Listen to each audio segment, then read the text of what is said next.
kasih Anda masih bersama kami di Political Show dan kita akan langsung bergabung dengan teman-teman Dewan Eksekutif Mahasiswa FISIP UIN Jakarta yang sudah hadir langsung di studio CNN Indonesia. Bagaimana mereka melihat kehadiran Pak Jokowi secara terbuka mengatakan bahwa beliau bisa berpihak, boleh berkampanye, apakah kemudian pembagian bansos ini juga dirasakan oleh mereka dan mereka kemudian merasa tergoda. Kita ingin lihat tanggapannya seperti apa. Saya kasih kesempatan, siapa penanya pertama? Ada Jacqueline, silakan. Ya, izinkan saya memperkenalkan diri. Nama saya Jacqueline Caroline dari FISIP UIN Jakarta. Pertanyaan saya ditujukan kepada Bapak Pakar Komunikasi Politik. Bagaimana Anda menilai dampak tindakan yang menunjukkan Jokowi berpihak dalam pemilu terhadap dinamika politik dan masyarakat? Apakah menurut Anda hal tersebut dapat mempengaruhi tingkat kepercayaan publik dan elektabilitas calon? Terima kasih. Terima kasih, pertanyaan bagus sekali. Oke, satu lagi, Husni. Oke, silakan langsung. Baik, terima kasih. Perkenalkan saya Ahmad Husni dari Ketua Dema FISIP UIN Jakarta. Izinkan saya bertanya yang saya tujukan kepada 3 jubir paslon. Saya ingin melihat bahwasanya tadi kan sempat disinggung juga oleh Bang Hasan gitu bahwasanya mahasiswa sekarang ini ataupun masyarakat ini sudah menggunakan rasionalitasnya. Kemudian disinggung juga bahwasanya masyarakat ini sudah muak gitu. Nah, saya juga merasakan saya mewakili mungkin mahasiswa ataupun masyarakat umum, kita juga sudah cerdas, kita juga sudah mulai kritis. Kita melihat bahwasanya Jokowi ini yang tadi sangat diperdebatkan adalah Jokowi ini kan Pak Jokowi ini melakukan kampanye terselubung gitu. Oke, masyarakat kita ini sudah paham akan hal tersebut, kita sudah peka gitu. Cuman yang menjadi permasalahannya adalah kenapa Pak Jokowi ini nggak mengakui saja kepada publik gitu. Kita ini sudah nggak bisa dibodoh-bodohi lagi. Kita ini sudah menuju masyarakat yang cerdas. Nah, saya ingin meminta tanggapannya kepada 3 jubir paslon. Bagaimana melihat seharusnya Pak Jokowi ini mungkin secara etikanya atau secara sebagai kepala negara itu harus seperti apa menanggapi hal tersebut. Jadi jangan rasa-rasanya kita ini seperti dibodoh-bodohi terus. Oh, ini kampanye terselubung. Oh, bukan kok, kita boleh berkampanye. Cuman kan dijelaskan oleh Mbak Bivitri itu nggak memenuhi standar dari undang-undang gitu. Nah, mungkin itu pertanyaan dari saya gitu. Terima kasih. Baik, baik. Jadi ke paslon 1 dulu, nanti baru 2 dan 3. Silakan Bang Bestari. Ya, berarti apa yang saya sampaikan tadi bahwa masyarakat cerdas itu terkonfirmasi ya. Nah, kemudian yang perlu menjadi pendalaman kita adalah ini Pak Jokowi sebagai mungkin karena agak sulit ya kalau anak itu kan memang harus. Jadi harus all out. Bukan, artinya harus menunjukkan sedikit itu saya kira dengan caranya apa nih Bang? dukungan lah gitu ya, arah dukungan. Takut gitu loh Bang Bestari. Nah, karena kita kan masih partai pendukung Pak Jokowi ini sampai 2024 akhir masa jabatan. Jadi masih ada beban ya? Mungkin itu.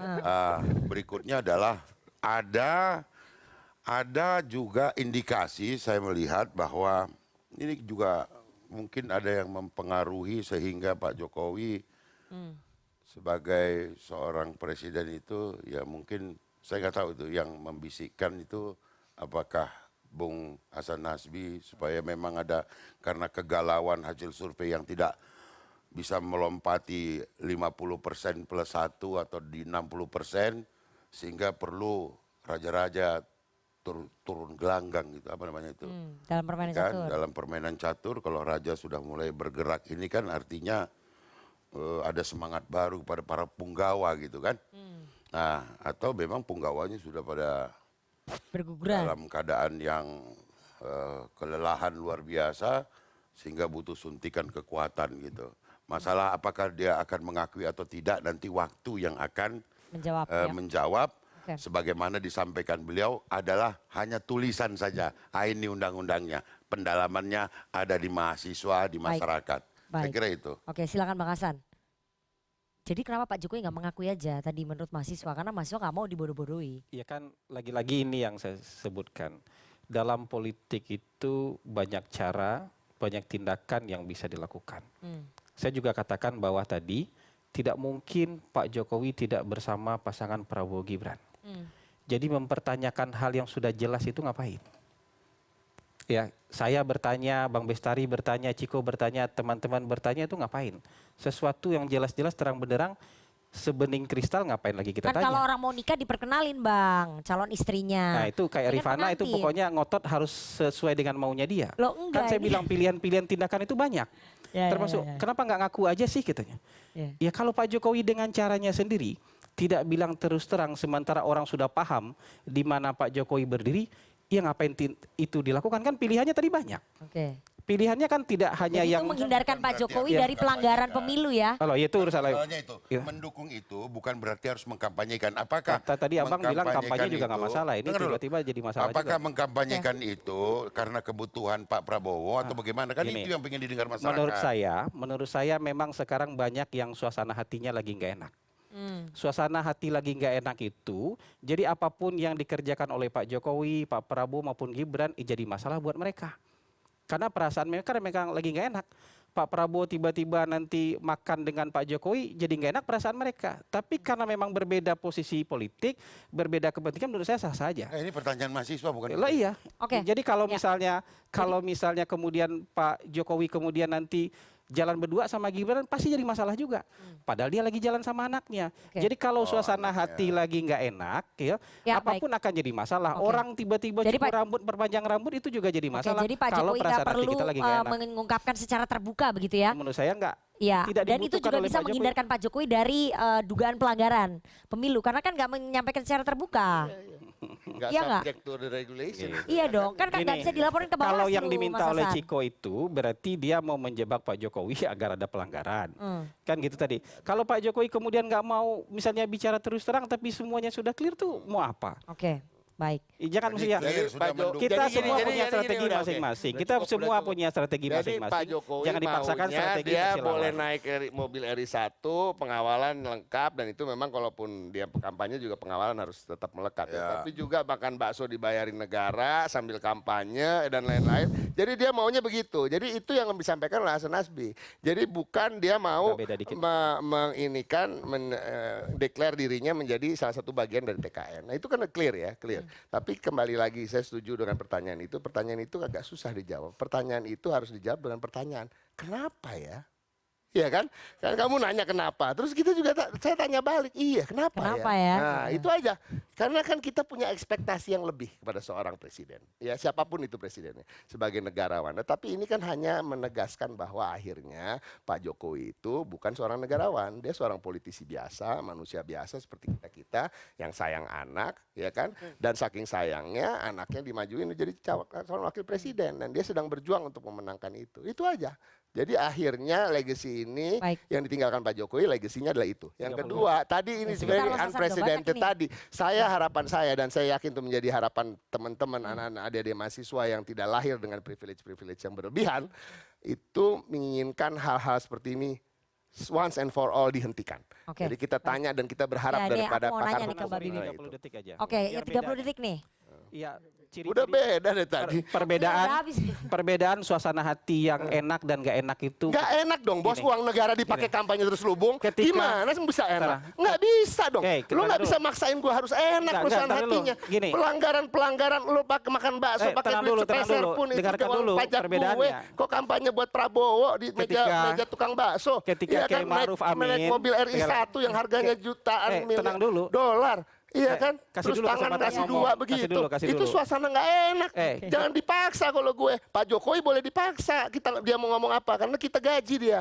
Ketika Gitu, Kiai Ma'ruf nggak Amin, bisa. ketika Kiai Ma'ruf Di ulang Amin, tahun PDIP, di ulang tahun dia begini, ini. Ya kita udah, nggak ada yang protes kritik kok. aja. Oh, Kita nggak ada yang protes. Kita nggak ada Ada yang protes, banyak yang karena protes perasaan di kita medsos, enak-enak banyak aja. yang Oke, protes. Tapi Nggak ada video Pak masalah. Jokowi itu ada Tapi gini loh. kalau mau bilang suasana hati gua Ada enak, gini, suasana hati gua ada nggak gini. enak. Jujur. Karena gua nggak Ya, terima akhirnya diakui, uang akhirnya diakui, negara suasana dipakai hatinya buat nggak kampanye. Oke, Gitu. baik, baik. Ini waktunya udah mau habis. Jadi nanti kita bikin episode berikutnya. Hati saya dong. Oke. Oke, Mas Ensat, pertanyaan itu tadi. Ayo, silakan dijawab tadi khusus buat Mas Ensat itu. Ya tadi suasana hati saya ya. Bukan suasana hati itu, pertanyaannya Jacqueline tadi. Ya tadi Jacqueline kan nanya ya, ada nggak keuntungan elektabilitas setelah didukung Pak Jokowi? Ya, ada keuntungan atau kerugian. Berdampak gak pada elektoral paslon kan? Ya gitu kan setelah didukung Pak Jokowi kan. Ya ada lah. Makanya kemudian sibuk kan Pak Jokowi juga.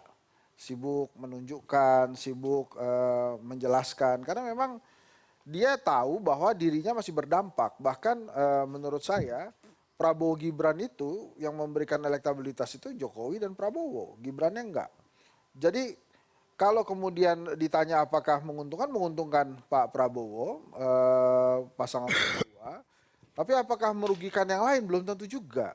Kenapa? Karena memang jangan-jangan ada paslon yang tidak mengharapkan dukungan dari Pak Jokowi gitu ya. Kenapa saya katakan demikian? Karena mungkin ada juga yang mengatakan Pak Jokowi sudah bagian dari masa lalu karena sudah mendukung paslon lain misalnya. Atau ada yang mengusung perubahan, jadi ya udah Pak Jokowi adalah presiden yang ke-7, sekarang kita cari presiden yang ke-8. Nah kemudian apa dampaknya sebetulnya buat Indonesia? Nah ini yang sebetulnya teman-teman mahasiswa harus kritis juga. Dampaknya buat kita selama bernegara, ini akhirnya kita memainkan sebuah demokrasi yang pura-pura.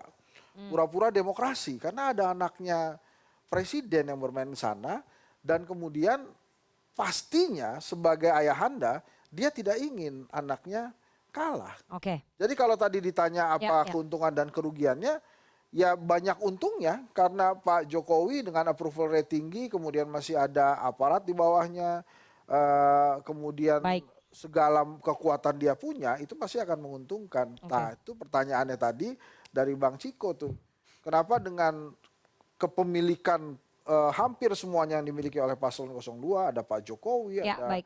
logistik, ya baik nih nak. sebentar. Ya oke, ini Nah, kita ini- mau kasih waktu ke Mbak Bibip, ini Oh waktunya iya, udah habis. maaf, begitu kasih tahu Iya, dong. iya, ayo, waktunya Jadi udah habis. kenapa kemudian Udah nampaknya mau break nih. masih 50-50. Satu putaran itu menurut saya baru bisa diputuskan, baru bisa kita putuskan atau kita lihat 1 minggu sebelum pencoblosan. Oke, baik. Nanti waktu yang akan menjawab. Silakan Mbak Bibip, ada nggak sih aturan yang tadi bisa dibuat untuk membatasi kejadian seperti ini lagi tidak terulang di masa depan demokrasi kita? Jadi kalau suatu negara di mana politisinya itu tidak punya moral politik, tidak punya etika politik, memang akibatnya kita akan selalu butuh undang-undang.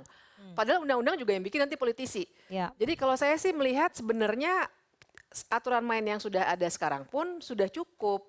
Cuma memang banyak Tergantung sekali moral dari politisinya tergantung mau moral mengikuti. politisi, dan memang belakangan ini saya lelah sekali untuk berdebat dengan kawan-kawannya Bang Hasan karena selalu diperdebatkannya di soal teks pasal itu. Padahal menurut saya kita kalau melihat hukum itu nggak bisa teksnya saja, tapi tujuan pengaturan hukum itu apa, dan kita harusnya bisa membuat politik itu lebih bermoral. Jadi jangan dirty politics aja terus malah bersembunyi di balik hukum.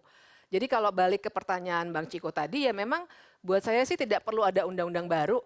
Yang kita perlukan adalah politisi-politisi baru yang lebih bermoral. Oke. Dan kalau misalnya dibilang kok ini dimasalahkan sih, dari awal memang sudah bermasalah, orang putusan MK saja bisa direkayasa. Saya nggak ngomong ngarang-ngarang ya, itu putusan MK tuh. Ya. Jadi dari awal sudah begini situasinya, sehingga tidak terhindarkan kalau publik sekarang juga bertanya-tanya ini what's going on sebenarnya. Oke, jadi nggak perlu undang-undang baru, tapi yang jelas politisi-politisi harus punya etika moral untuk bisa mengikuti undang-undang yang sekarang, begitu ya Mbak ya? Ya. Oke. Kita jeda dulu, nanti kita akan kembali sesaat lagi, tetap bersama kami.